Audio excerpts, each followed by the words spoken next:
لیکن یہ کہ امام مہدی کی حکومت قائم کرنے کے لیے کون لوگ آئیں گے؟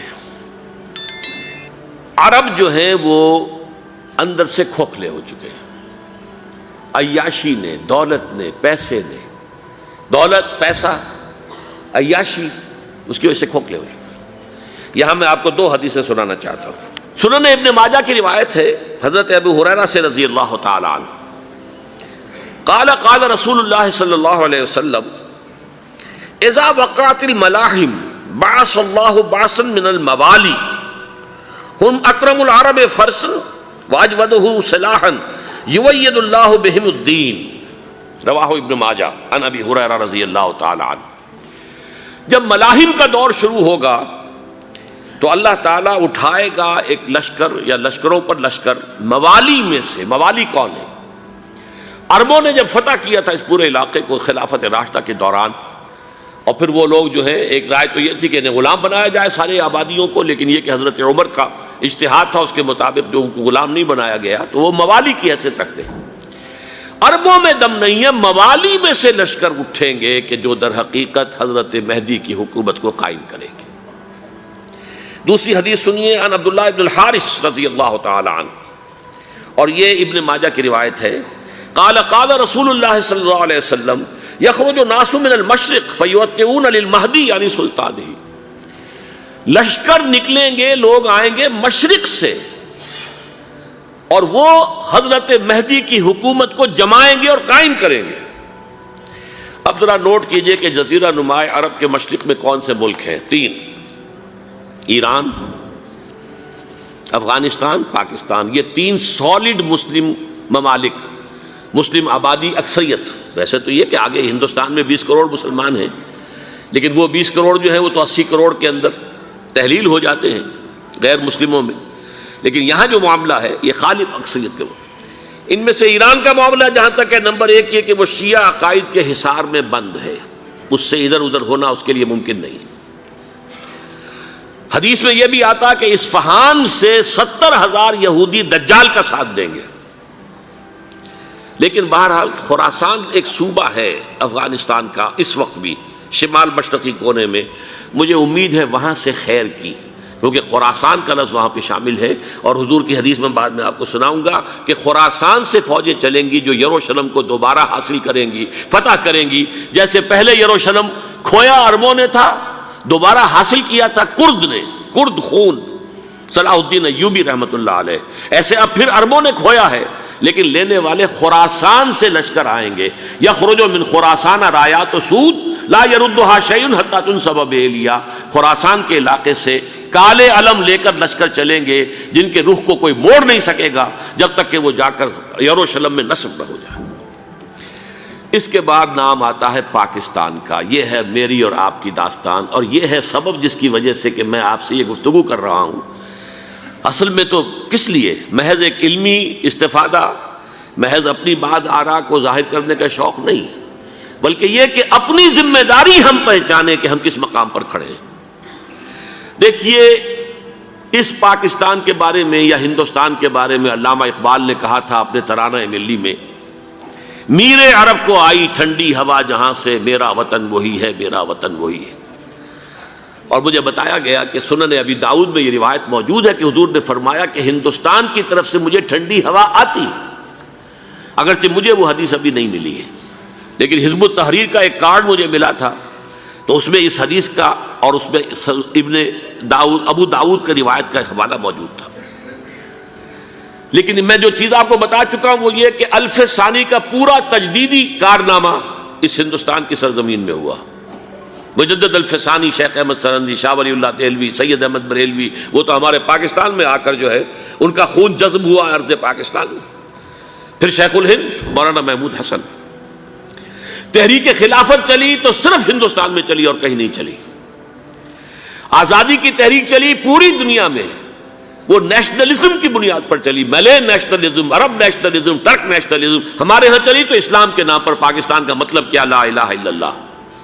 پھر پاکستان قائم ہوا معجزے کے طور پر، بلکہ نازل ہوا ہے لیلۃ القدر میں، انا انزلناہ فی لیلۃ القدر، جیسے قرآن نازل ہوا لیلۃ القدر میں، یہ پاکستان بھی نازل ہوا لیلۃ القدر میں۔ اس کا برقرار رہنا ابھی تک معجزہ ہے۔ ہندو یہ سمجھتا تھا، کانگریس سمجھتی تھی کہ جھٹپٹ ختم ہو جائے گا۔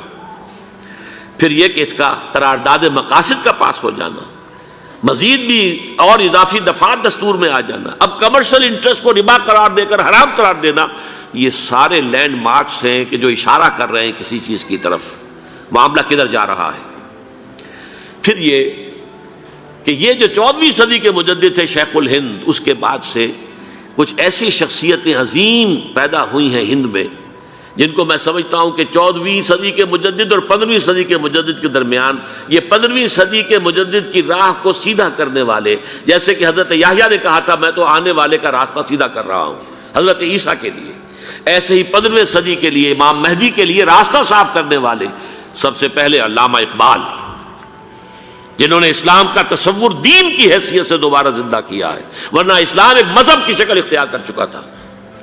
پھر مولانا مودودی، مولانا ابوالکلام آزاد حکومت الہیہ کے نعرے کے ساتھ میدان میں آئے۔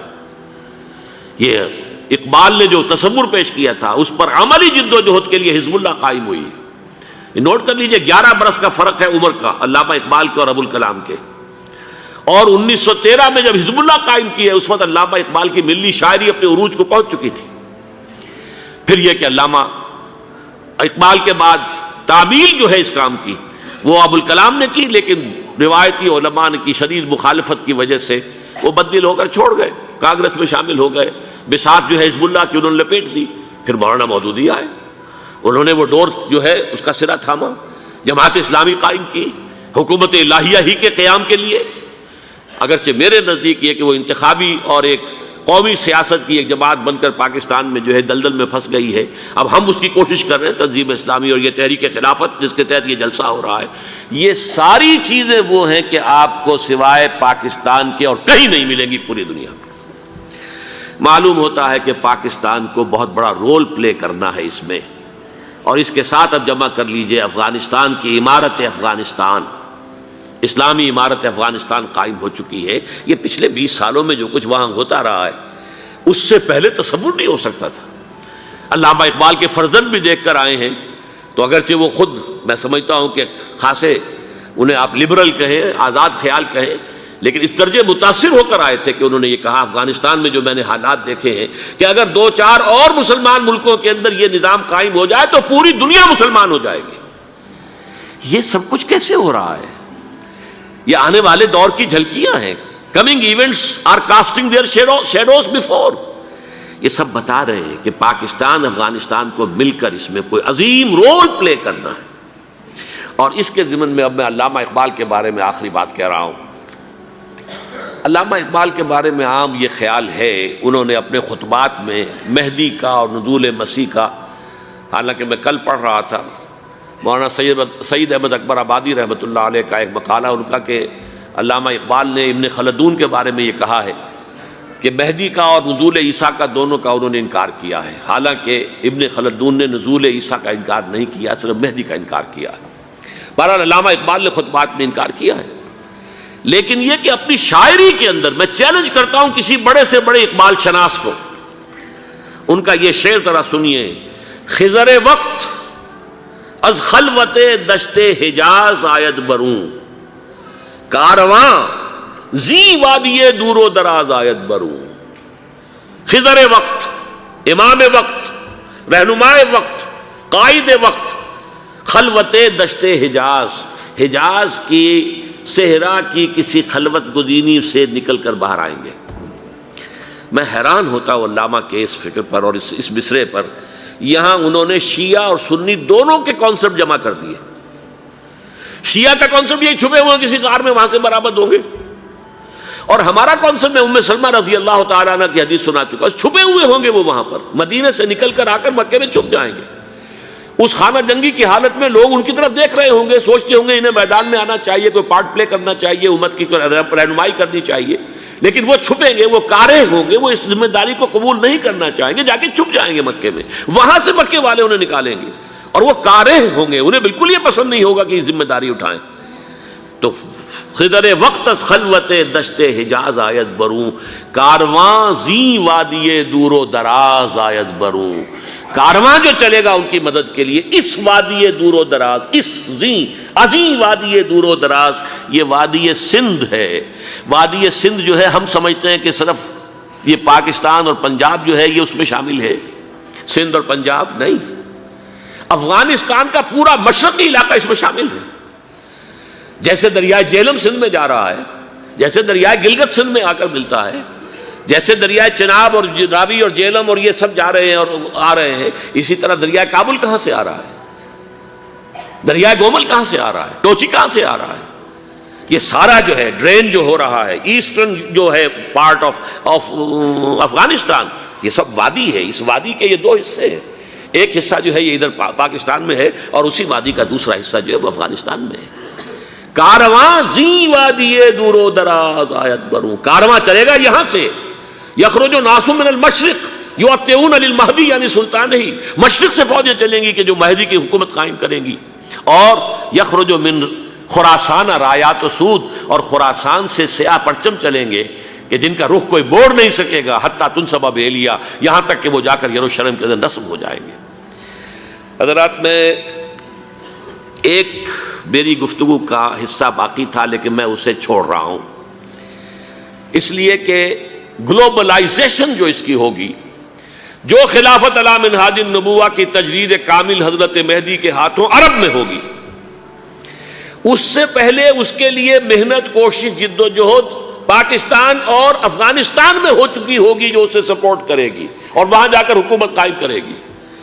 اس کے بعد گلوبلائزیشن کا جو مرحلہ اس کا ہے وہ حضرت مہدی کے ہاتھوں نہیں ہے، وہ حضرت عیسیٰ ابن مریم ان کے نزول کے بعد ہے، جن کے نزول کے بعد دجال کا خاتمہ ہوگا اور یہودیوں کا استحصال ہوگا، مسلمانوں پر بھی بڑی تکالیف عربوں پر آئیں گی، شدائد آئیں گے، لیکن یہ وہ میں حصہ ملتوی رکھتا ہوں کسی دوسری محفل اور کسی دوسری مجلس اور نشست پر۔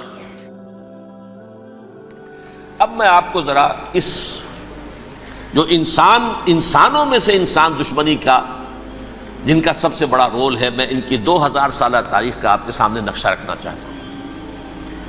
ان 1400 سال کا تو میں نے صرف 4 آپ کو پوائنٹس بتائے، موسیٰ سے عیسیٰ تک 1400 برس علیہ الصلوۃ والسلام، 2 مرتبہ عروج، 2 مرتبہ زوال، اشیریوں کے ہاتھوں پٹوائی، بابلیوں کے ہاتھوں پٹانا، گریکس کے ہاتھوں مرمت، رومنز کے ہاتھوں مرمت۔ یہ جو 2000 سال ہیں، کیونکہ اب تو ظاہر بات ہے 21ویں صدی شروع ہو گئی، 20 صدیاں حضرت مسیح کو پوری ہو گئیں۔ پہلی بات نوٹ کیجئے، حضرت مسیح کی پیدائش ہے سن 1 قبل مسیح۔ یہ نقطہ آپ نے کبھی سنا ہے یا نہیں؟ جب ملینیم کا سلسلہ شروع ہوا تھا پچھلے سال تو میں نے بیان کر دیا تھا کہ ایک عجیب حساب کے اندر انہوں نے غلطی کی ہوئی ہے۔ حضرت مسیح کی پیدائش ہوئی 25 دسمبر کو، سن انہوں نے شروع کر دیا، اس کے بعد جنوری آئی تو پہلا سال شروع ہو گیا۔ اگر جنوری سے پہلا سال شروع ہوا تو یہ 6 دن جو ہے تو اس کے پچھلے سال میں تھے، لہذا کہا جائے گا کہ Jesus Christ was born 1 year before Christ, BC۔ تو 1 قبل مسیح میں حضرت مسیح کی پیدائش ہوئی۔ یہ آخری اسرائیلی نبی اور رسول۔ یہودی علماء کی مخالفت، دشمنی، سولی پر چڑھوا دینا میں بیان کر چکا ہوں۔ سن 33 عیسوی میں جبکہ حضرت مسیح کی عمر 33 برس تھی، اللہ تعالیٰ نے انہیں زندہ آسمان پر اٹھا لیا، لیکن یہودیوں نے اپنے خیال کے مطابق انہیں سولی پر چڑھوا دیا، ان کی موت واقع ہو گئی۔ اگرچہ اس کے بعد یہ اختلاف ہے ان میں، یہودی کہتے ہیں وہ سولی پر چڑھ گیا، ختم ہوا، مر گیا، عیسائی کہتے ہیں نہیں، انتقال ہوا ہے مسیح کا صلیب پر، لیکن پھر وہ دوبارہ زندہ ہو گئے ہیں۔ ان کی لاش ایک غار میں رکھ دی گئی تھی، وہاں ریزریکشن ہو گیا، ان کا وہاں سے بعد الموت وہی ہو گیا، اور پھر انہیں اللہ نے زندہ آسمان پر اٹھا لیا۔ تو ہمارے اور عیسائیوں کے درمیان نوٹ کر لیجئے، یہ چیز مشترک ہے کہ حضرت مسیح آسمان پر زندہ اٹھائے گئے۔ فرق کیا ہے؟ وہ سمجھتے ہیں کہ سولی دیے گئے، سولی پر مرے، پھر زندہ ہوئے، پھر گئے۔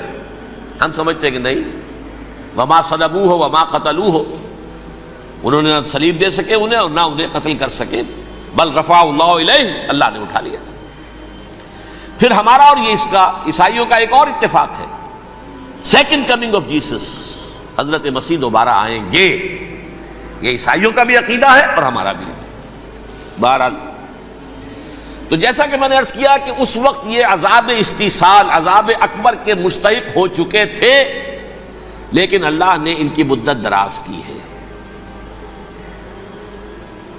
لیکن ان پر دنیاوی عذاب کا ایک کوڑا جو ہے اللہ تعالیٰ کی طرف سے اسی وقت برسا، دنیاوی عذاب دنیا میں رہتے ہوئے ختم نہیں کیا۔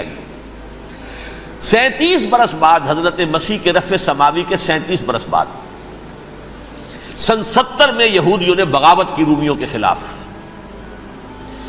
رومی ٹائٹس جنرل تھا ایک، اس نے پھر جو حملہ کیا ہے، 1,33,000 یہودی ایک دن میں قتل کیا یروشلم میں، اور ہیکل سلیمانی گرا دیا۔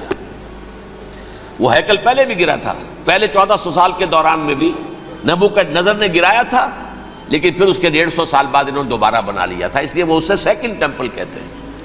پہلا ٹیمپل جو حضرت سلیمان نے بنایا تھا، نبوکڈنضر نے گرا دیا 587 قبل مسیح میں، پھر دوبارہ انہوں نے 150 سال کے بعد بنا لیا۔ وہ اس تاریخ کا حصہ ہے، میں نے جس کے بارے میں آپ کو تفصیل نہیں بتائی۔ اس میں یہ ہوا سن 70 میں وہ گرا دیا گیا، وہ آج تک گرا پڑا ہوا ہے۔ نمبر 2، یہ کہہ دیا گیا کہ یہودیوں اس ارض فلسطین سے نکل جاؤ، تم یہاں نہیں رہ سکتے اب۔ لہذا جس کا جہاں سینگ سمایا چلا گیا، یورپ میں چلے گئے، ایشیا میں آ گئے، عرب میں آ گئے، یہ 3 قبیلے جو رات بھی میں نے عرض کیا تھا، بنو قینقاع، بنو نذیر اور بنو قریظہ، یہ وہاں سے آ کے مدینے میں آباد ہو گئے، جس کا جہاں سینگ سمایا، افریقہ میں، ہندوستان میں، جہاں چلے گئے۔ ڈایاسپورا اسے کہتے ہیں، وہ آپ نوٹ کر لیجیے اس لفظ کو، ڈایاسپورا، ہمارا دور انتشار، جبکہ ہمیں ہماری اصل سرزمین تو فلسطین ہے، حضرت ابراہیم کا مسکن، حضرت اسحاق، حضرت یعقوب کا مسکن فلسطین، یہ ہے ہماری اصل جاگیر، یہ تو ہماری جدی پشتی جاگیر ہے، لیکن یہاں سے نکال دیے گئے سن 70 عیسوی میں، اور وہاں سے لے کے 1917 تک ان کا ڈایاسپورا جاری رہا۔ یہ دور انتشار ہے۔ اس دور انتشار کے اب چند حصے ہیں جس کو میں چاہتا ہوں کہ آپ علیحدہ علیحدہ سمجھ لیں۔ دور انتشار کا جو پہلا جو ہے تقریباً 300 برس، رومی حکمران تھے، وہ یہودیوں کے بھی دشمن تھے اور عیسائیوں کے بھی دشمن تھے، عیسائی اور یہودی ایک دوسرے کے بھی دشمن تھے، لیکن رومی سمجھتے تھے کہ یہ ایک ہی تھیلی کے چٹے بٹے ہیں۔ رومیوں کے نزدیک عیسائی بھی یہودیوں ہی کا ایک فرقہ تھے، کوئی علیحدہ مذہب تو تھا ہی نہیں۔ لہذا رومی جو ہیں رومنز، وہ ان دونوں کو ستاتے تھے، مارتے تھے، اور یہ آپس میں لڑتے تھے، یہودی عیسائیوں کو مارتے تھے، عیسائی یہودیوں کو مارتے تھے۔ یہ ہے 300 برس تک کی تاریخ۔ سن 300 عیسوی میں کیا ہوا؟ ایک معجزہ ہو گیا۔ بہت عظیم ایمپرر کانسٹینٹائن، قسطنطین اعظم، رومن ایمپررز میں سے بہت بڑا ایمپرر، وہ عیسائی ہو گئے۔ اب تو معاملہ بالکل تلپٹ ہو گیا، پوری سلطنت عیسائی ہو گئی۔ اب عیسائیوں کے عیش ہو گئے اور یہودیوں پہ مار پڑنی شروع ہوئی۔ اب عیسائیوں کا آپ خود سوچئے کہ جنہیں وہ خدا بنا بیٹھے ہیں، خدا کا بیٹا قرار دے رہے ہیں، ان کے قاتل کون؟ یہودی بدماش۔ لہذا ان کی وہ پٹائی شروع ہوئی ہے یورپ میں، پوری رومن امپائر میں، انہیں ذلیل کیا گیا، شہروں میں آمد بند، علیحدہ رہو، گھیٹوز کے اندر رہو۔ یہودی کا نام جو ہے وہ گالی بن گیا، جیسے آج بھی یہودی گالی کہتے ہیں، جیسے خنزیر کا لفظ، آخر وہ بھی اللہ کی مخلوق ہے، لیکن آپ کو معلوم ہے کوئی شخص زبان پہ نام نہیں لانا چاہتا خنزیر کا، سور کا، ہے تو مخلوق وہ بھی ایک حیوان ہے۔ ایسے ہی یہ ہے یہودی، یہودی گالی، جیوٹ گالی۔ لہذا ایک طرف تو ان دونوں کے درمیان دشمنی، جس کو قرآن کہتا ہے وَأَغْرَيْنَا بَيْنَهُمُ الْعَدَاوَةَ وَالْبَغْضَاءَ، ہم نے ان کے مابین دشمنی جو ہے پیدا کر دی۔ اور جب یہ پوری سلطنت عیسائی ہو گئی تو قافیہ تنگ ہو گیا یہودیوں کا، اب آئیے 571 عیسوی، یعنی جبکہ ڈائسپورا کو کتنا عرصہ ہو چکا تھا؟ 500 برس۔ سن 70 سے شروع ہوا ڈائسپورا، جب ٹائٹس نے گرایا ہے ہیکل کو اور نکال باہر کیا انہیں فلسطین سے، بھاگ جاؤ یہاں ایک یہودی بھی نہیں رہے گا، فلسطین سے نکال دیے گئے۔ اس کے پورے 500 برس بعد سن 571 عیسوی میں حضور کی پیدائش ہوئی، ولادت باسعادت محمد الرسول اللہ صلی اللہ علیہ وسلم۔ 610 میں آپ پر وحی کا آغاز ہوا، لیکن حضور کے ساتھ ان کا معاملہ کیا رہا؟ اول تو جبکہ حضور ابھی مکے ہی میں تھے، یہودیوں نے ریشہ دوانیاں شروع کر دی حضور کے خلاف۔ قریش مکہ کو سکھاتے تھے، پڑھاتے تھے، ان سے یہ پوچھو، ان سے یہ پوچھو، یہ اس طرح تنگ کرو، ان سے یہ امتحان لو، یہ آپ کے علم میں ہے۔ سورہ بنی اسرائیل میں، سورہ کہف میں وہ سوالات، جو امتحانی سوالات آئے تھے، ذوالقرنین کون تھا، اصحاب کہف کون تھے، تم رسول بنے پھرتے ہو تو بتاؤ، اور یہ روح کی حقیقت کیا بتاؤ، یہ ساری ریشہ دوانیاں کر رہے تھے بیٹھے ہوئے ابھی وہیں پر، حضور ابھی پہنچے بھی نہیں۔ ہجرت فرما کر حضور تشریف لے آئے تو حضور نے، جسے ماسٹر سٹروک کہا جائے گا، یعنی اسٹیٹس مین شپ کا ماسٹر سٹروک، آپ نے مدینے میں آتے یہودیوں کے ساتھ پیکٹ کر دیا، جوائنٹ ڈیفنس پیکٹ آف مدینہ، کہ اگر مکے والے ہم پر حملہ کریں گے تو ہم مل جل کر ایک قوم کی حیثیت سے مقابلہ کریں گے۔ یہ میثاق مدینہ کہلاتا ہے، جس کے بہت غلط معنی پہنائے جا رہے ہیں آج کل۔ بہرحال میں موضوع میرا چونکہ یہ نہیں، میں ادھر نہیں جاؤں گا، لیکن ہوا کیا؟ ہر مرتبہ یہ خیانت کے مرتکب ہوئے،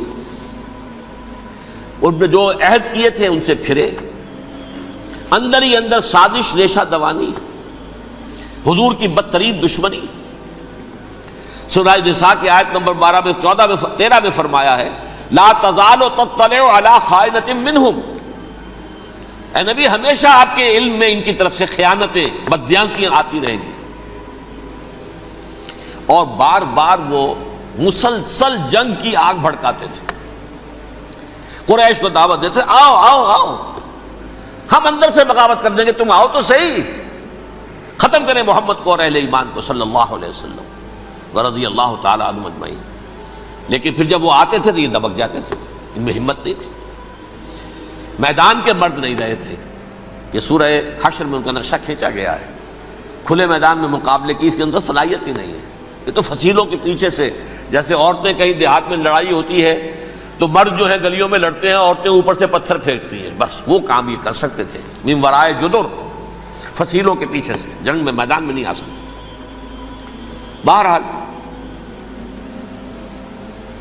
قرآن مجید میں ہے یہ، سورہ مائدہ کی آیت نمبر 64، کلما اوقدوا نارا للحرب اطفاها اللہ، اکثر و بیشتر مواقع پر تو یہ جب آگ بھڑکاتے تھے جنگ کی، اللہ اسے بجھا دیتا تھا۔ لیکن بہرحال اس کے باوجود جنگیں ہوئی، غزوہ بدر، غزوہ احد ہوئی کہ نہیں، یہ ساری اس اصل شرارت ہوئی، اور اس کے نتیجے میں حضور نے پھر ایک ایک کر کے 3 قبیلوں کو سزا دی۔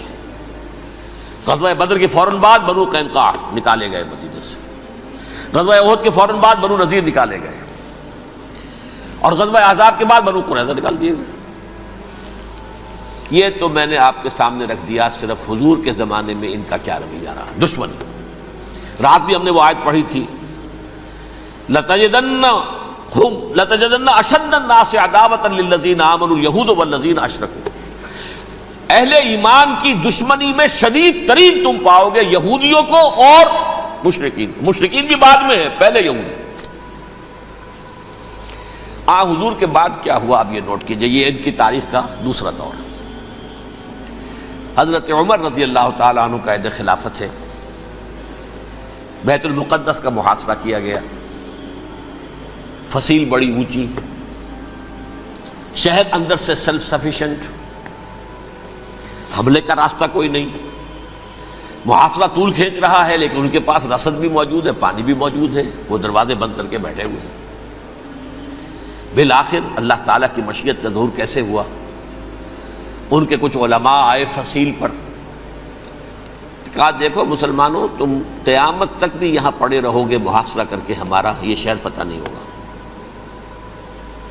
ہاں ایک درویش بادشاہ کے ہاتھوں یہ شہر فتح ہونا ہے، لیکن تمہارے اندر ہمیں وہ نظر نہیں آ رہا۔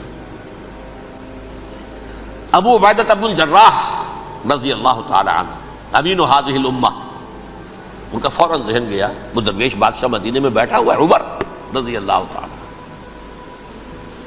اب ایک اور عمر بھی ہے جو قندھار میں بیٹھا ہے، نقشہ وہی ہے، سادگی کی حد تک نقشہ وہی، بالکل وہی، اپنی آنکھوں سے دیکھا ہے وہی سادگی۔ عمر اول عمر ثانی تھے عمر بن عبدالعزیز۔ اب ایک اللہ کے فضل سے اللہ تعالیٰ ایدہ اللہ بنصرتہ، اللہ تعالیٰ ان کی نصرت فرمائے، دشمنوں کو ان کے مقابلے میں نیست و نابود کرے۔ انہوں نے ریکویسٹ بھیج دی کہ حضور تشریف لائیے، یہ شہر فتح ہو جائے گا۔ وہ ہے سفر تاریخی، اتنا طویل سفر، تقریباً 700 میل، ایک اونٹ، ایک خادم، ایک منزل پہ امیر المومنین اوپر بیٹھے، خادم آگے چل رہا ہے، اگلی منزل پہ خادم اوپر بیٹھا ہے، امیر المومنین آگے جا رہے ہیں۔ اور جب پہنچے ہیں تو وہ باری تھی خادم کی، انہوں نے ہاتھ جوڑ دیا، حضور خدا کے لیے تم کیا کہیں گے لوگ، وہ میرا برا حال کر دیں گے، تمہیں شرم نہیں آئی؟ امیر المومنین پیدل آگے چل رہے ہیں نکیل پکڑ کر، اور تم بیٹھے ہو اوپر براجمان ہو۔ حضرت عمر فرمایا الدور دورک، نہیں باری تمہاری ہے، بیٹھ۔ اس حال میں پہنچے ہیں، اور پھر یہ کہ ابو عبیدہ بن الجراح آئے ہیں، استقبال کیا ہے تو دیکھا ہے اس حال میں چلے آ رہے ہیں، عمر نکیل پکڑے ہوئے چلے آ رہے ہیں، اور کہتے ہیں کہ کہیں کیچڑ ویچڑ تھا، جوتے خراب ہو گئے تھے، وہ بھی اتار کے ہاتھ میں پکڑے ہوئے، کپڑے تو تھے ہی پھٹے ہوئے۔ انہوں نے کہا بھی حضرت ابو عبیدہ نے، دیکھیے یہ بڑا متمدن ملک ہے، بڑا مہذب علاقہ ہے، یہ آپ ذرا حلیہ اپنا دوست فرما لیں تب جا کے پیش ہم آپ کو کریں گے۔ آپ نے فرمایا نحن قوم اعزنا اللہ بالاسلام، ہم وہ قوم ہیں جنہیں اللہ نے عزت دی ہے اسلام کے ذریعے سے، کپڑوں کے ذریعے سے نہیں، دولت کے ذریعے سے نہیں۔ اسی حال میں گئے ہیں، اوپر سے انہوں نے کھڑے ہو کر نشانیاں دیکھی ہیں، اپنی کتابیں کھولی، ہاں یہ وہی ہے، اچھا لو جی سرنڈر، شہر تمہارے ہاتھ میں۔ خون کا ایک قطرہ نہیں بہا اور بیت المقدس فتح ہو گیا۔ لیکن اس وقت حضرت عمر نے ایک نرمی یہ کی کہ یہودیوں کے لیے بھی اسے اوپن سٹی قرار دے دیا۔ یہ احسان عظیم حضرت عمر کا، اس سے پہلے یہودی آ ہی نہیں سکتا تھا، داخل ہی نہیں ہو سکتا تھا، وہاں وہ آ کر وزٹ نہیں کر سکتا تھا، زیارت نہیں کر سکتا تھا اپنے مقدس مقامات کی۔ حضرت عمر نے یوں سمجھیے کہ تقریباً 550 برس کے بعد ان کے لیے راستہ کھولا ہے کہ ہاں تم آ سکتے ہو، زیارت کر سکتے ہو۔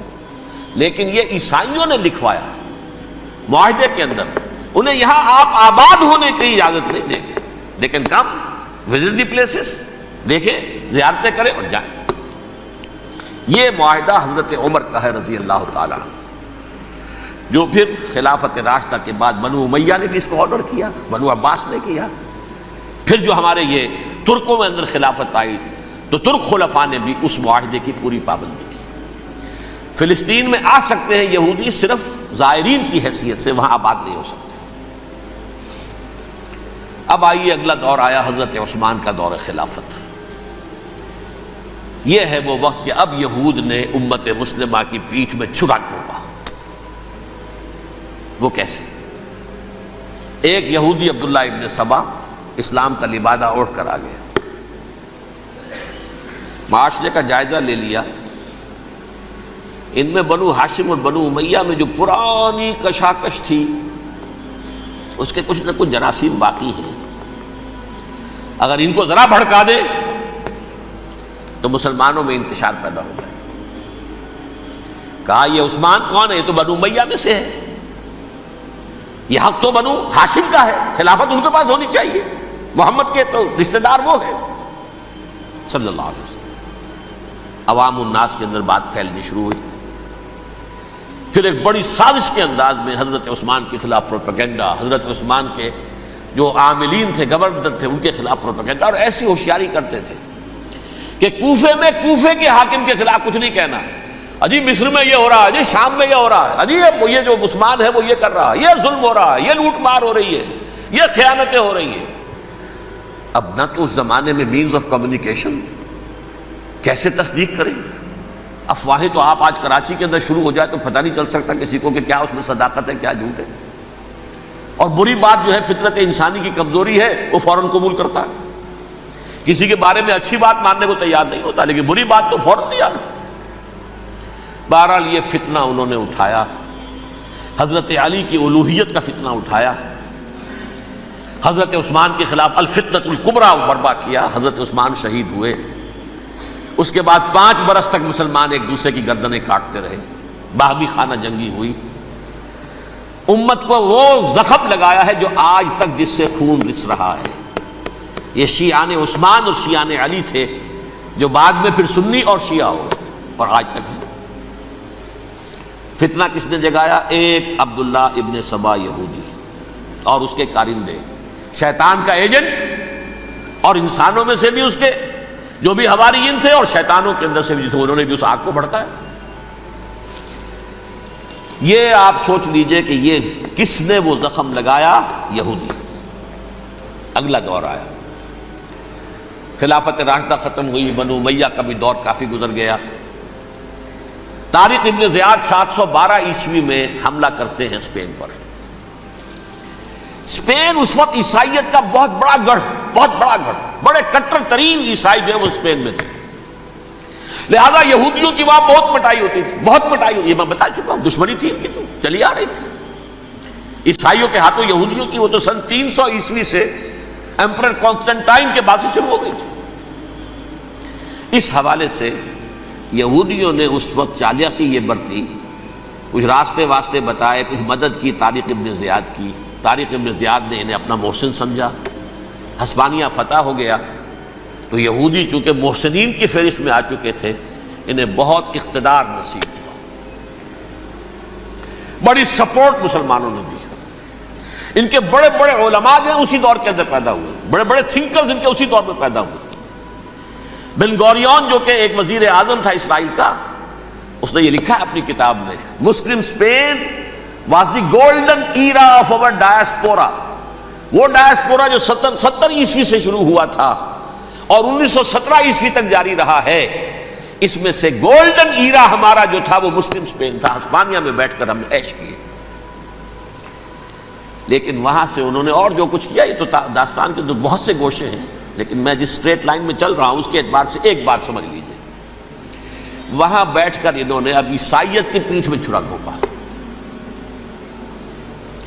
پروٹیسٹنٹ مذہب پیدا کیا، تقسیم کر دیا.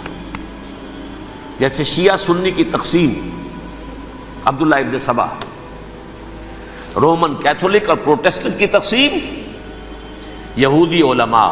ہوتا کیا تھا؟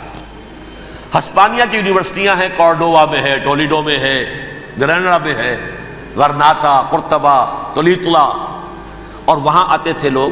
فرانس سے چلے آ رہے ہیں نوجوان پڑھنے کے لیے، جرمنی سے چلے آ رہے ہیں، اٹلی سے چلے آ رہے ہیں. 3 ہی ملک قریب ترین پڑھتے ہیں سینٹرل جو یورپ کے ہیں. یہاں پر جو ہے وہ اسلام جو نور پھیلا رہا تھا اس سے بھی مستفیض ہوئے. جہالت کے جو ہے پردے ان کے وہ چھٹے.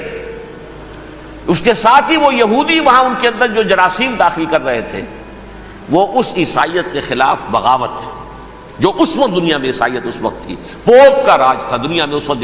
یورپ میں جو عیسائیت تھی اس میں ایک طرف بادشاہ تھے، لیکن بادشاہوں کی حیثیت وہاں پر یوں سمجھ لیجئے کٹ پتلیوں کی تھی، اصل قوت پوپ کے ہاتھ میں تھی. اور پوپ کو انہوں نے جیسے قرآن نے کہا اتخذوا احبارهم ورهبانهم اربابا من دون اللہ، چونکہ سینٹ پال نے شریعت موسوی ساقط کر دی تھی تو اب شریعت تھی ہی نہیں. پوپ کو اختیار تھا جس چیز کو چاہے حلال قرار دے دے، جس چیز کو چاہے حرام قرار دے دے. اتخذوا احبارهم ورهبانهم اربابا من دون اللہ.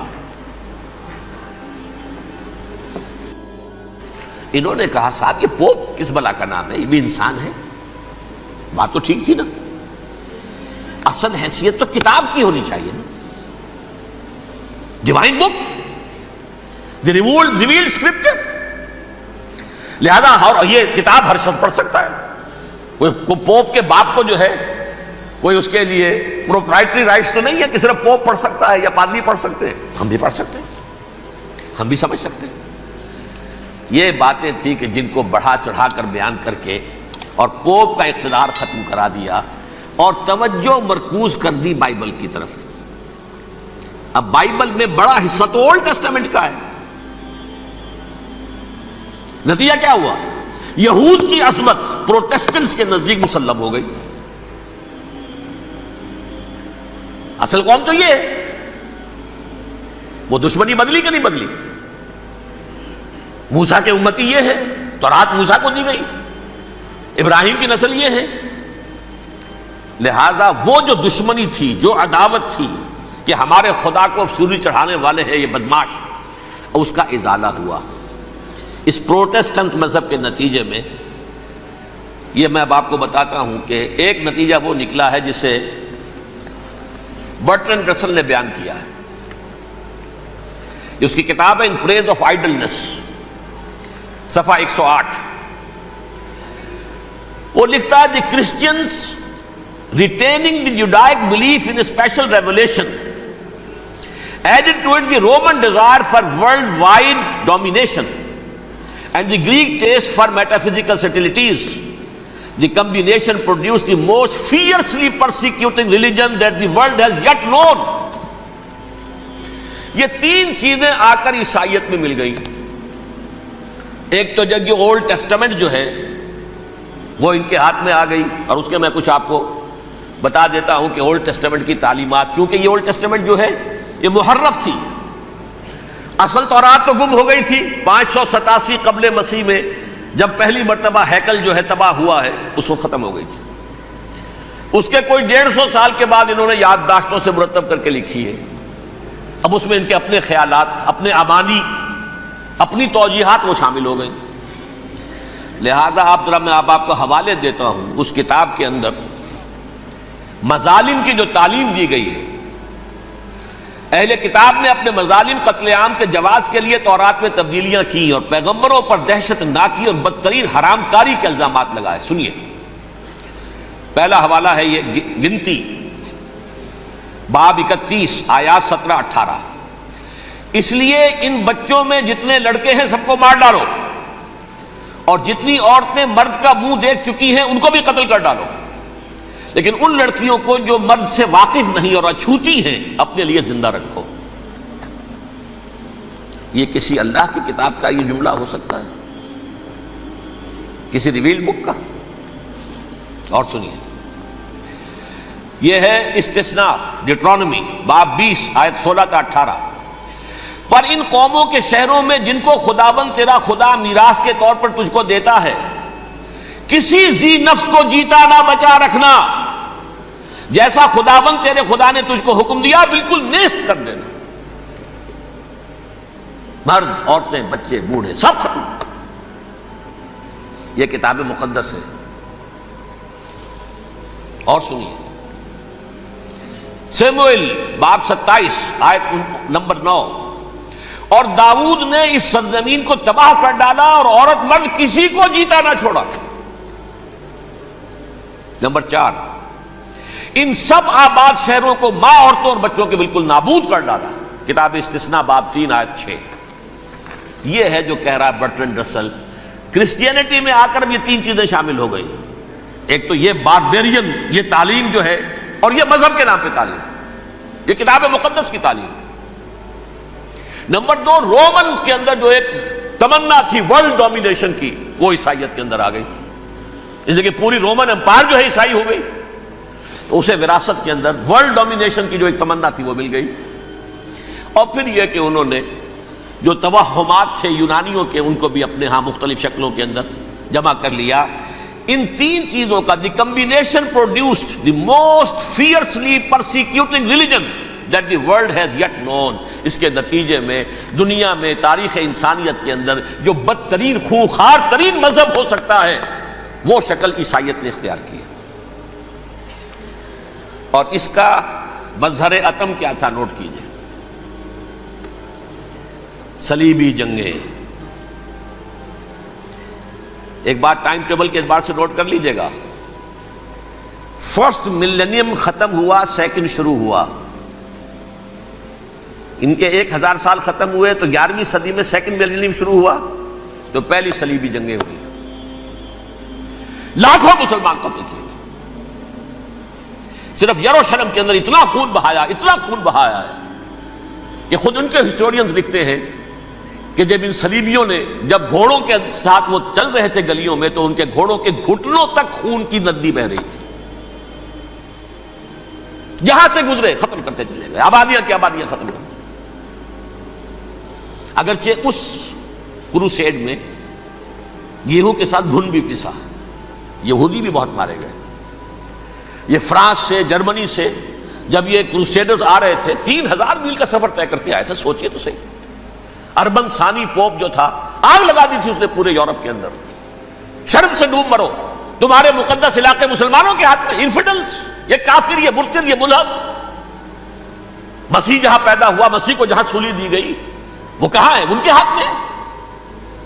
وہ آگ لگائی ہے, 3000 میل کا فاصلہ طے کر کے یہ قومیں آئی ہیں وہاں, اور جو تباہی مچائی ہے انہوں نے. تاریخ انسانی میں ایسی بربریت کی کوئی مثال. اور یہ ان کے اپنے ہسٹورینز لکھتے ہیں. شرم کے بارے ایسے محسوس ہوتا ہے جیسے ان کی گردنیں جھکی جا رہی ہیں. لکھتے ہیں اگرچہ بھٹکے ہوئے ہیں لیکن کبھی بھولی ہوئی منزل بھی یاد آتی ہے راہی کو, اور بھٹکے ہوئے آہو کو پھر سوئے حرم لے چل. اس کی ضرورت ہے مسلمان کو پھر اس کا مقصد یاد دلایا جائے. پاکستان اس لیے نہیں بنایا گیا تھا کہ ہمارے ہاں ٹاٹے اور برلے نہیں تھے تو ہمارے پاس اس کے بھی باغ وجود میں آ جائیں, اس لیے تو نہیں بنایا گیا تھا. پاکستان اس لیے نہیں بنایا گیا تھا کہ جاگیرداروں کی جاگیرداریاں محفوظ ہو جائیں. پاکستان اس لیے تو نہیں بنایا گیا تھا.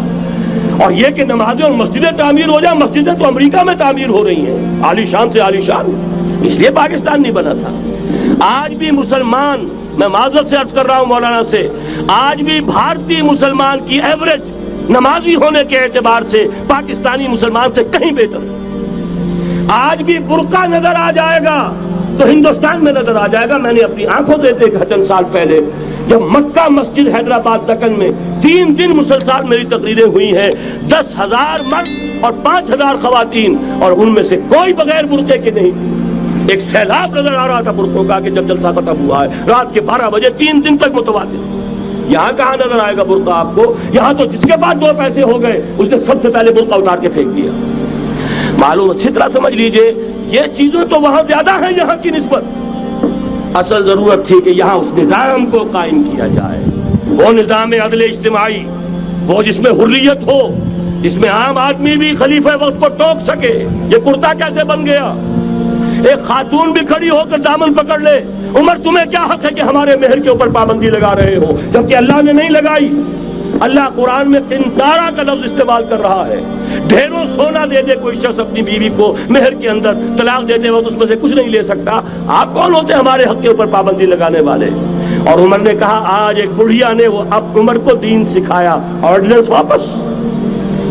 حضرت سعد بن ابی وقاص رضی اللہ تعالی عنہ جو فاتح ایران تھے, وہ گورنر ایسے ہی نہیں بن گئے تھے ریوڑیاں بٹی ہو اور گورنری مل گئی ہو.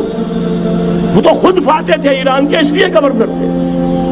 صرف ایک پرچہ پہنچا ہے بارگاہ خلافت میں, حضرت عمر فاروق کے پاس انفارمیشن آئی سعد نے اپنے گھر کے باہر ڈیوڑی بنا لی ہے اور ایک دربان کھڑا کر دیا ہے. حضرت بلال کو بھیجا ہے رقعہ دے کر, اور یہ حکم تھا کہ بلال پہلے تو جاتے ہی ڈیوڑی میں آگ لگا دینا, پھر یہ رقعہ دینا میرا. اور رقعے میں لکھا ہوا تھا ہے سعد, لوگوں کو ان کی ماں نے آزاد جانا تھا, تم نے انہیں اپنا غلام کب سے بنا لیا ہے. یہ دربان کھڑے کر دیا اپنے آگے. وہ حریت, وہ مساوات کہ جا رہا ہو خلیفہ وقت اور چارج لینے جا رہا ہے بیت المقدس کا, کوئی ذاتی علاج کے لیے نہیں جا رہا, سیر و سیاحت کے لیے نہیں جا رہا, چارج لینے کے لیے. بالکل سرکاری وزٹ ہے, آفیشل وزٹ ہے, اسٹیٹ وزٹ ہے. اور حال کیا ہے؟ 700 میل کا فاصلہ طے کرنا اور ایک اونٹنی, کوئی انٹوریج نہیں, کوئی قدم و حشم نہیں, کوئی جمبو جٹ بھرے ہوئے نہیں, کچھ نہیں. ایک اونٹنی, ایک خادم. اس ایک اونٹنی پر چونکہ راستے کا راشن بھی ہے لہذا 2 آدمی نہیں بیٹھ سکتے, ایک بیٹھ سکتا ہے. ایک منزل خلیفہ وقت بیٹھا ہوا ہے اوپر اور خادم نکیل پکڑ کر چل رہا ہے. اگلی منزل خادم اوپر بیٹھا ہے اور خلیفہ وقت عمر بن الخطاب رضی اللہ تعالی عنہ اور وہ آگے آگے نکیل پکڑ کر چل رہے ہیں. یہ نظام چاہیے آج نوع انسانی کو۔ اس کے انتظار میں، اس کی تلاش میں نوع انسانی نے کتنے تجربے کر لیے، کیسی چھلانگیں لگائیں، ملوکیت ختم کی، آسمان سے گرا کھجور میں اٹکا، جمہوریت آئی نام نہاد، لیکن وہ سرمایہ دارانہ نظام بن کر آگے سے بڑھ کر لعنت بن گئی۔ پہلے جاگیردار مسلط تھا، اب سرمایہ دار اور کارخانے دار مسلط ہو گیا۔ اس سے نکلنے کے لیے زور لگایا، کمیونزم کی طرف گئے، چھلانگ لگائی، اب ایک پارٹی ڈکٹیٹر بن کر بیٹھ گئی۔ انسان رست از یک بنتا افتاد در بندے دیگر، ایک چیز سے غلامی سے نجات پاتا ہے، دوسری میں پھنس جاتا ہے۔ اور کیوں؟ کہ وہ نظام عدل اجتماعی جو محمد عربی کو دے کر بھیجا گیا تھا، اس کے کسٹوڈین سوئے ہوئے، اس کے کسٹوڈین کو اندازہ ہی نہیں۔ یہ نسخہ تو ہمارے پاس تھا، ہمیں عمل کرنا تھا اور دنیا کے سامنے پیش کرنا تھا۔ پاکستان بنایا اس لیے گیا تھا کہ ہم اس کا ایک نمونہ دنیا کے سامنے پیش کریں گے۔ قائد اعظم نے فرمایا تھا کہ ہم یہ چاہتے ہیں کہ پاکستان کی صورت میں عہد حاضر میں اسلام کے اصول حریت و اخوت و مساوات کا ایک نمونہ قائم کر کے دکھائیں۔ کہاں ہے وہ؟ بھٹک گئے، سو گئے۔ وَلَنُذِيقَنَّهُم مِّنَ الْعَذَابِ الْأَدْنَىٰ دُونَ الْعَذَابِ الْأَكْبَرِ، بڑے عذاب سے پہلے چھوٹا عذاب کا مزہ چکھائیں گے۔ لَعَلَّهُمْ يَرْجِعُونَ، شاید کہ لوٹ آئیں۔ کوئی عجب نہیں اس عذاب الادنیٰ سے بعد ہم جاگے نہیں، ہوش میں نہیں آئے، کوئی عجب نہیں کہ بڑے عذاب کا کوڑا ہماری پیٹھوں پر برس جائے۔ لیکن مجھے یہ یقین ہے، نوٹ کر لیجئے، اگر یہ دوسرا امکان ہو گیا، خدا نہ خواستہ اللہ کے عذاب کا کوڑا ہماری پیٹھ پر برسا، مجھے یقین ہے اللہ ہندوؤں کو مسلمان بننے کی توفیق دے گا، لیکن اسلام کا بول بالا اسی خطے سے ہوگا۔ تاریخ میں یہ ہو چکا ہے آیا فتنہ تاتار کے افسانے سے، پاسباں مل گئے کعبے کو صنم خانے سے۔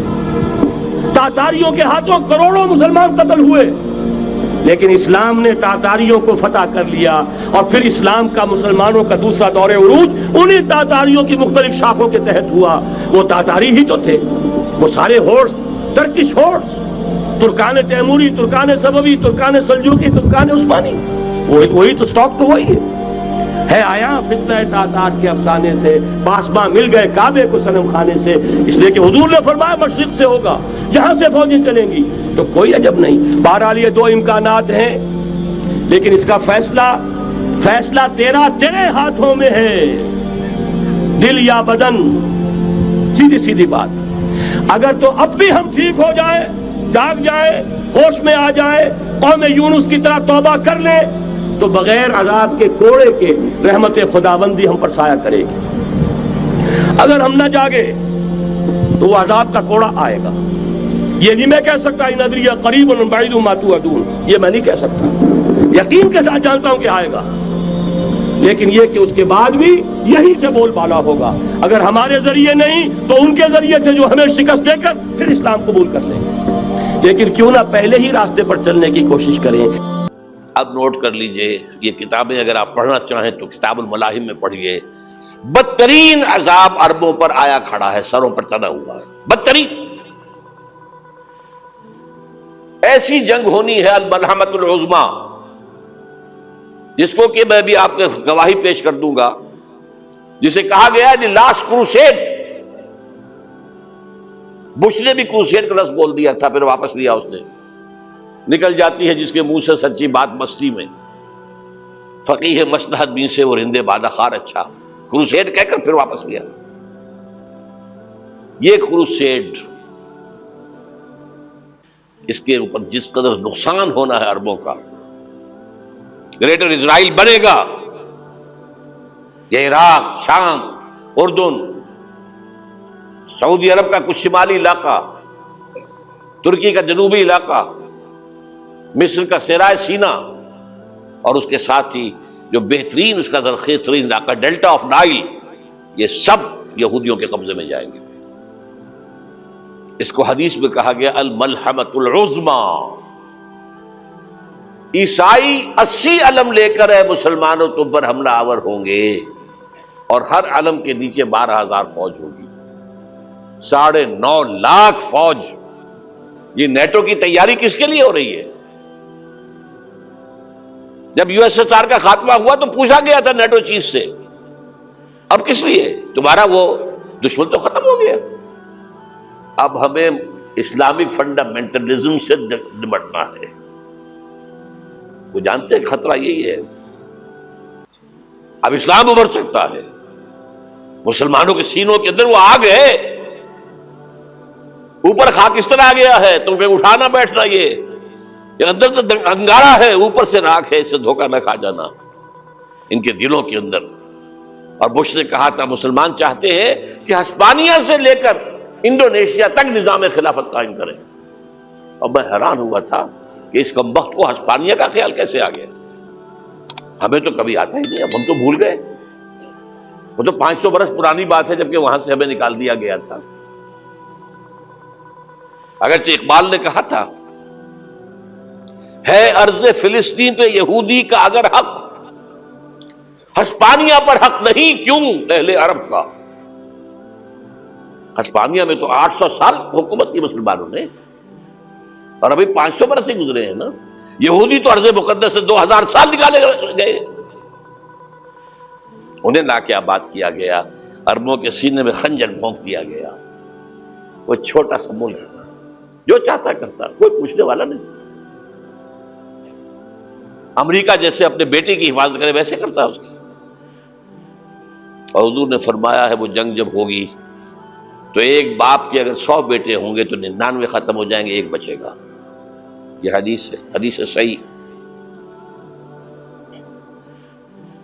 اور آپ نے فرمایا ویل للعرب من شر قد اقترب. عربوں کے لیے ہلاکت ہے، عربوں کے لیے بربادی ہے اس شر سے جو قریب آ چکی ہے. اور آج جس طرح انہوں نے ان کی تہذیب کو اختیار کر لیا ہے، دبئی جا کر دیکھیے، بدترین مغربی معاشرہ جو ہے وہ دبئی کے اندر ہم نے قائم کر کے دکھا دیا. اب سعودی عرب اس راستے پر بڑھ رہا ہے. اور اس کے بعد نمبر 2 پر جو ہے ہم پاکستانی ہیں. لیکن میں اس کے وہ پہلی بات جو کہہ رہا ہوں وہ تو یقینی ہے، اس میں تو احادیث صحیحہ موجود ہے. اگرچہ اس کے بعد پانسا پلٹے گا، پھر حضرت مہدی کا ظہور ہوگا، حضرت عیسیٰ کا نزول ہوگا، اور وہ گریٹر اسرائیل گریٹر گریو یارڈ بنے گا یہودیوں کا. ایک ایک یہودی قتل ہوگا اور دفن ہوگا. یہ بات میں ہونا ہے، میں پہلی بات پرچ کر رہا ہوں. وہ پانسا پلٹے گا جب پلٹے گا. ابھی جو سامنے ہے وہ کیا ہے؟ جس ملحمۃ العظمیٰ کہا حضور نے، جسے آرمگیڈون کہتے ہیں عیسائی. آرمگیڈون کی اگر کہیں جا کر آپ دیکھیں گے، آپ ڈکشنری میں مانی تو کیا لکھا ہے؟ A very big war which will be fought between the forces of evil and good before the end of this world. اس دنیا کے خاتمے سے پہلے خیر اور شر کی قوتوں کے درمیان بہت بڑی جنگ ہوگی. ارمجدون اسے کہتے ہیں عربی میں، اور آرمگیڈون اسے کہتے ہیں انگریزی کے اندر. اور یہ بائبل کی آخری کتاب کے اندر ہے، جو اس میں کہ مکاشفات یوحنا، ریولیشنز آف سینٹ جان. یہ تو میں کہہ رہا ہوں یقین کے ساتھ، اور زیادہ دور نہیں ہے، آیا چاہتا ہے. اس لیے کہ یہودیوں کا اور عیسائی جو کنزرویٹوز ہیں، نیو کنزرویٹوز، ان کا 5 نکاتی ایجنڈا ہے متفق علیہ، جس کے تحت کہ یہ جنگ صلیبی شروع کی گئی ہے. وہ سن لیجئے آپ. آرمگیڈون نمبر 1، گریٹر اسرائیل قائم ہو جانا اس کے نتیجے میں نمبر 2، مسجد اقصی اور قبۃ الصغریٰ کو گرانا نمبر 3، وہاں 3rd ٹیمپل، وہ مسجد جو حضرت سلیمان نے بنائی تھی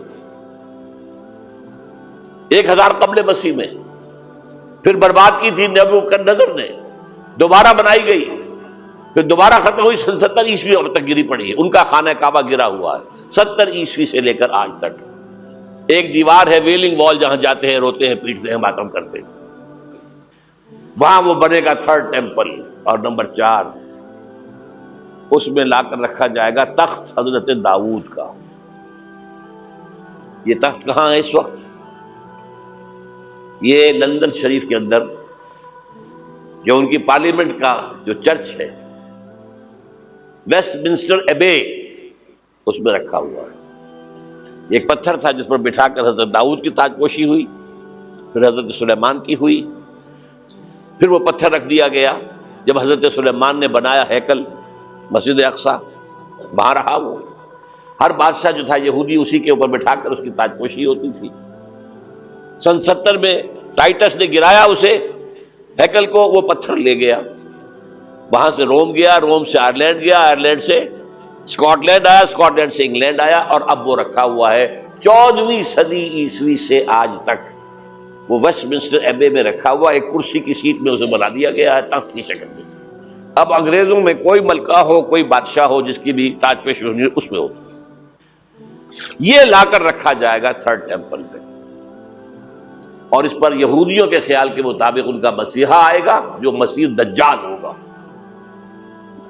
عیسائیوں کے خیال کے مطابق حضرت عیسیٰ آئیں گے، وہ ہمارا بھی خیال ہے حضرت عیسیٰ آئیں گے علیہ السلام. بہرحال یہ تو بات کی باتیں ہیں نا. اس وقت جو میں عرض کر رہا ہوں عربوں پر بہت بڑا عذاب، اور پاکستان کا معاملہ البتہ یہ ہے، میں یقین سے نہیں کہہ سکتا. ہینگنگ ان دی بیلنس، ہو سکتا ہے اللہ تعالی ہم پر رحم فرمائے، ہو سکتا ہے، اگرچہ اس کی کچھ شرائط ہوں گی. چمن کے مالک اگر بنا لیں موافق اپنا شعار، اب بھی چمن میں آ سکتی ہے پلٹ کر چمن سے روٹھی بہار، اب بھی ہو سکتی ہے.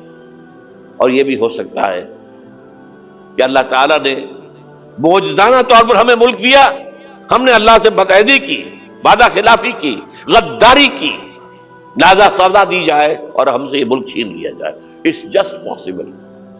دور نہ سمجھے اسے، انہونی بات نہ سمجھے. جو گھیراؤ ہو رہا ہے آپ کے مغرب میں نیٹو فورسز اور مشرق میں بھارتی فورسز گدھوں کی طرح بیٹھے ہوئے انتظار کر رہے ہیں پاکستان اور ڈسٹیبلائز ہو جائے، یہاں اور بدامنی ہو جائے. اب لاہور میں پھر آج دھماکے ہو گئے ہیں. 2 دن پہلے کا دھماکہ میں سہ کے آیا ہوا ہوں، آپ کے سامنے بیٹھا ہوں. وہ جانیں بچی ہیں جو ہماری اکیڈمی کا حشر ہوا، میں آپ کو نہیں بتا سکتا. یہ سارا کیوں ہو رہا ہے؟ تاکہ یہاں بدامنی ہو جائے اور ہمیں جواز مل جائے. مغرب سے نیٹو فورسز داخل ہو جائیں، مشرق سے بھارتی فورسز آ جائیں اور ہمارے ایٹمی دانت توڑ کر اور پھر ہمیں بھارت کے سامنے ڈال دیا جائے. نو ڈو ایز یو لائک. یہ ان کا نقشہ ہے. ہوگا کیا وہ اللہ جانتا ہے، ہوگا وہ جو اللہ چاہے. لیکن اللہ کا چاہنا جو ہے وہ کس پر منحصر ہے؟ یہاں انقلاب برپا کرو، یہاں اسلام لاؤ. اگر دھندوں میں لگے رہو گے تو وہ خود بخود نہیں آ جائے گا انقلاب. صحابہ نے جانیں دی تھی، کتنی تکلیفیں اٹھائی تھی. 12 برس تک مکی دور کے اندر با نشہ درویشی در ساز و دمادم زن، جو پختہ شبی خدرا بر سلطنت جم سن. یوم طائف یاد ہے جو حضرت عائشہ فرماتی ہے کہ میں نے پوچھا تھا حضور سے کہ یوم احد سے زیادہ سختی بھی آپ پر کبھی آئی؟ یوم احد پر کیا ہوا تھا؟ تلوار کا وار پڑا تھا آپ کے چہرہ مبارک. یہ جو رخسار کی ہڈی ہے اس کے اندر وار گیا ہے. اوپر خود کی 2 کڑیاں تھیں، وہ اس میں گھس گئیں. 2 دندان مبارک شہید ہوئے. وہ خود کی کڑیاں ایک صحابی نے اپنے دانتوں سے پکڑ کر کھینچنے کی کوشش کی، دانت نکل گئے، وہ نہیں نکلی. کیا جتن کر کے نکالی گئی ہوگی تو خون کا فوارہ آیا. اتنا خون گیا ہے کہ آپ بے ہوش ہو گئے، گر گئے. اور مشہور یہ ہو گیا کہ آپ کا تو انتقال ہو گیا، شہادت ہو گئی. یہ سیرت کبھی پڑھی ہے؟ حضرت عائشہ کے ہوش کا تو یہی دور تھا نا. یوم طائف میں جو آپ کی کیا تھی، بچی تھی، انہیں کیا پتا کیا ہو رہا ہے حضور کے ساتھ. 3 دن تک حضور مکے کی گلیاں اور وہاں کے اوباش لوگ پتھراؤ کر گئے تھے اس امید میں کہ شاید وہاں کا کوئی سردار ایمان لے آئے. تو یہاں تو ابو طالب بھی فوت ہو گئے. یہی دنیاوی سہارا تھا، خاندانی سہارا تھا ابو طالب کے ذریعے. اور گھر میں ایک دلجوئی کرنے والی رفیقہ حیات تھی، وہ بھی، ان کا بھی انتقال ہو گیا. آپ نے کہا یہ عام الحزن ہے. اب تو سب کو طے ہو گیا قریش کو کہ اب جیسے قتل کر دو ان کو. اسی لیے آپ گئے طائف. شاید وہاں کا کوئی بڑا سردار مانے ایمان لے آئے مجھ پر تو میں اپنا مرکز ادھر شفٹ کر دوں. تینوں سے ملے ہیں، تینوں نے وہ جواب دیے ہیں، نکل جاؤ یہاں سے. میں تمہارے ساتھ بات بھی کرنے کو تیار نہیں. اچھا تمہارے سوا کوئی نہیں ملا تھا اللہ کو نبی بنا کر بھیجنے کے لیے؟ دیکھو جاؤ، میں بات نہیں کرنا چاہتا، ہو سکتا ہے میں بے عزتی کر بیٹھوں، اور واقعی تم اللہ کے نبی ہو تو میں مارا جاؤں گا، جاؤ جاؤ جاؤ. یہ سلوک محبت کے ساتھ ہوا ہے. اور پھر چھوکروں کو، اسٹریٹ ارچنز جنہیں آپ کہتے ہیں، اشارہ کیا ذرا خبر لو ان کی، پتھراؤ ہو رہا ہے. ساتھ کوئی ہے ہی نہیں، ایک آدمی صرف، زید ابن حارثہ. اب سامنے سے پتھر آ رہے ہیں تو حضرت زید آگے آ جاتے ہیں، ڈھال بنتے ہیں، مجھے لگے پتھر حضور کو لگے، آپ پیچھے سے آ رہے ہیں. چاروں طرف سے تو ڈھال نہیں بن سکتا ایک شخص، جسم لہو لہان، خون جا کر جوتیوں میں جم گیا ہے، جوتی اتر نہیں. پھر وہاں سے واپسی پر جو دعا مانگی ہے، اوف، اللہم الیک اشکو ضعف قوتی وقلت حیلتی وہوانی علی الناس. اے اللہ تیری جناب میں فریاد لے کر آیا ہوں اپنے قوت کی کمی کا، اپنے وسائل کی کمی کا، اور جو ذلت و خواری ہو رہی ہے لوگوں کے سامنے. الا ملتقنونی، مجھے کس کے حوالے کر دیا ہے؟ الا بعیدی یتجہمونی، یہ میرے اوپر ہجوم کر کے آ جائے، حملہ کرے. اور عدو من لگتا امرے، یہ دشمن کے حوالے میرا معاملہ کیا، جو چاہے کر دے وہ.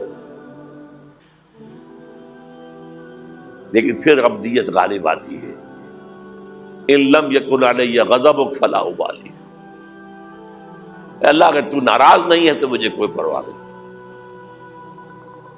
سر تقسیم خم ہے جو مزاج یار میں آئے، مجھے اندیشہ یہ ہے کہ تو ناراض تو نہیں ہوگی. یہ تکلیفیں جھیلی ہے. سینکڑوں صحابہ نے جانوں کا نذرانہ پیش کیا ہے. احزاب کی جنگ میں فاقوں پر فاقے ہو رہے تھے، اور ان فاقوں کی حالت میں خندق کھودنے کا حکم ملا ہے. لوگوں کی کمریں دوہری ہو رہی ہیں، پتھر باندھے ہیں اپنے پیٹوں سے، اپنے چادروں کے ساتھ کس کر قبر دوہری نہ ہو جائے. اور جب صحابہ کدالیں چلا رہے ہیں تو کیا کہہ رہے ہیں؟ نحن الذین بایعوا محمدا علی الجہاد ما بقینا ابدا، اللہم لا عیش الا عیش الاخرہ. صحابہ کہتے تھے ہم وہ لوگ ہیں جنہوں نے محمد سے بیعت کی ہے کہ جہاد کرتے رہیں گے جب تک جان میں جان نکل جائے تو بات اور، جان ہے، چاہے ابھی بھوک سے کمر دوڑی ہوئی جا رہی، جان تو ہے. اور ایک دفعہ کہتے تھے اللہم لا عیش الا عیش الاخرہ، اللہ عیش زندگی تو آخرت کی زندگی ہے. اور حضور فرماتے تھے، حضور کے بیٹھے ہوئے نہیں تھے گاؤں تکیہ لگا کر، پتھر اٹھا کر خندق میں سے لے جا کر باہر پھینک رہے تھے. جب صحابہ کہتے ہیں اللہم لا عیش الا عیش الاخرہ، حضور فرما رہے ہیں فاغفر للانصار والمہاجرہ، اے اللہ ان انصار اور مہاجرین کی مغفرت فرما دے. پھر حضور کی خدمت میں کچھ لوگ آئے، حضور اب یہ فاقہ ناقابل برداشت ہو گیا، دیکھیے ہم نے یہ پتھر باندھے ہوئے اپنے پیٹوں کے ساتھ. حضور نے کرتا اٹھا کر دکھایا، وہاں 2 پتھر باندھے ہوئے.